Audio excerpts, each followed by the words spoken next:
Welcome back to this video. In this video, I will show you how to turn on or turn off dark theme in Google search web page. Let me show you how.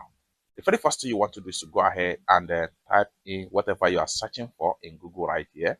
Let's say, for instance, I'm going to search for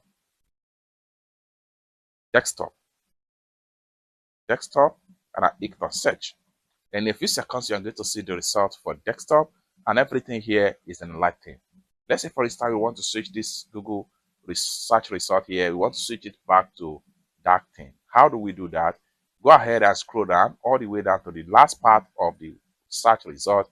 Click on dark theme off right here. Once you click on dark theme off, it's going to automatically switch everything to dark theme. If you want to turn off dark theme to light theme, scroll down to the last part on the web search result, then come back here and click on dark theme turn on. Click on here. Once you click on it, it takes you back to the normal theme. It's that simple. For more tutorial tips and tricks on how best to use your Google search, consider to subscribe. Thank you so much for watching, and I hope to see you in my next video. Bye for now.